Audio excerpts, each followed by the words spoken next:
มาซ้อมแม่ศิลปะอีสานได้ประมาณนี้นะมีตะกุยกันครับอำเภอมีกันนี่นะ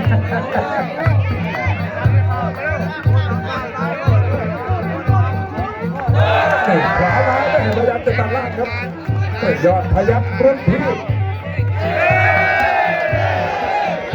วงในช่วงบทที่ยกทีนี้เป็นงานของอาวุธนะช่วงพักยกให้ทีมงานเป็นเชื่อด้วย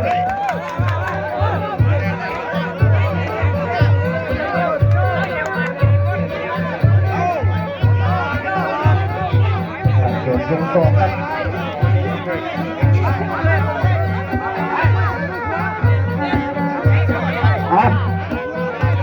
เกมยกที่สองครับเดี๋ยวนี้จากตำบลหนองม้าเป็นหลานน้องจากตำบลหนองม้าผู้ศรีสุวรรณ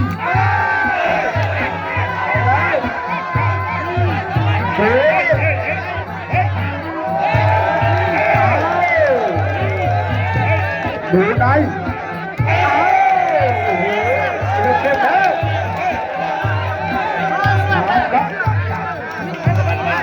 เรือสายควันเอกสิทธิ์สิทธิ์มนชัยและเอกสิทธิ์พลแดงเพชรเอาแล้ว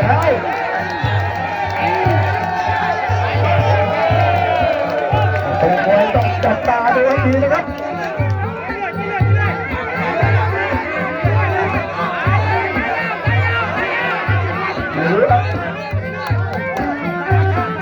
สุดการตัวนี้อยู่น้ำเงินแดงในเรื่องน้องจะตีสามครับคนนี้ครับสนุกกับคู่ต่อไปครับเริ่มใหม่ครับยกที่สามครับคุณช้างครับ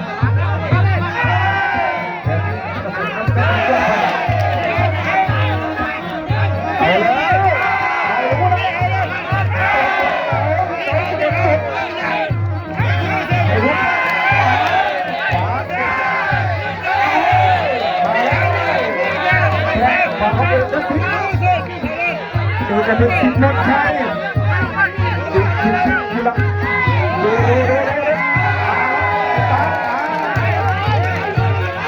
ยกที่สามครับ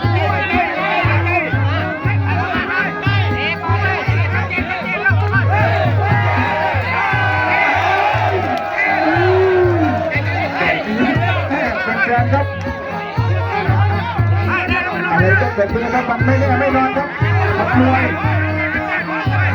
ดูในการที่สองมวยย้อนยุคนี้ไม่ต้องดูอะไรมากครับตอนนี้เต็มเอาละดูที่กันดูว่าเจ้าแบบใช้เหลี่ยมแบบนี้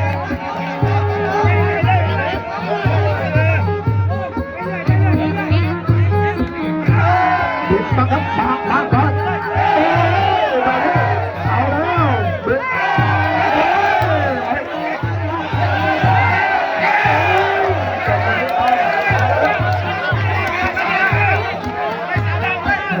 ยกสามเดินทางครับแหมเป็นกับแปดพันอายุอานามแดงดู40 กว่าน้ำเงิน50นะรถสภาพสวยดอพิทักษ์สกุลกระพุ้งสีขาดเอาใครออกก่อนแดงปีกขวาน้ำเงินซ้ายกับเจ็บที่สามผู้ใหญ่เกียรติยศวันใหม่ไกลทองเอาม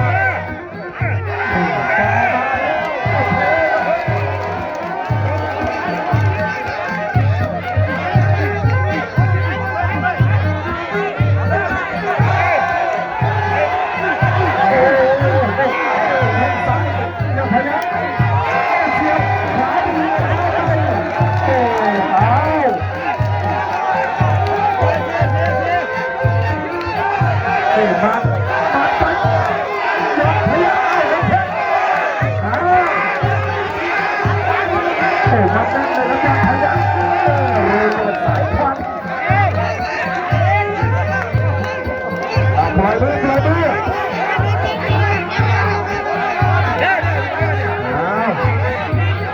4นะเอกสิทธิ์สุดพลชัยแข้งขวา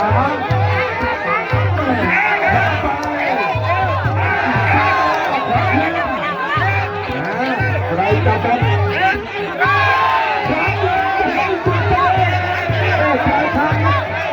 โอ้ยดีแล้วตายอีกแล้ว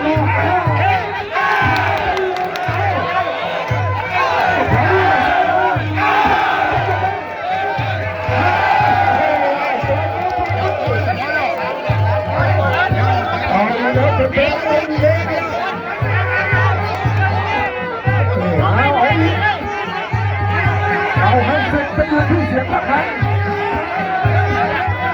ขยับขวาขวาเลยนะระยะพลังเสียบขวายัดซ้ายนี่มาบิ๊กเลยครับยอดพยับ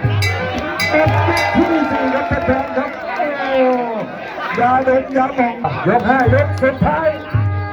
60,000กับ8,000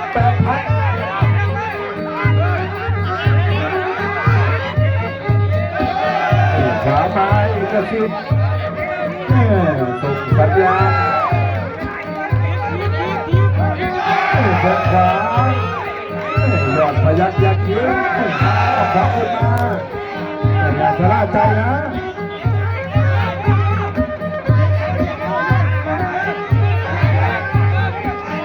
ขยับเข้ามาครับเอกสิทธิ์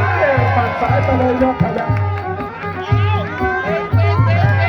มีซ้ายสกัดกันบุกของเอกสิทธิ์แข้งซ้ายเอาขวาขึ้นมาเอกจะเดือดเอกรัตนบุรีวันนี้ต้องมาคุณการร้านกาแฟได้ข่าวว่าช่วงนี้ลูกค้าเยอะคนมันจะรวยก็อย่างนี้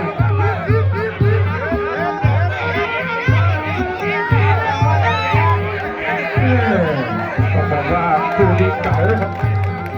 นี่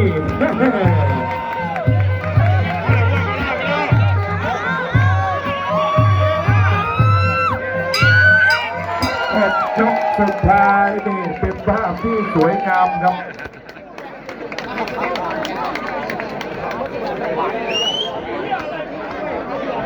เฉยเลือกจับแล้วเจ้าของสีเสียกันเลยชูมือกับยอดพยัคฆ์ภูมิสาการเกษตร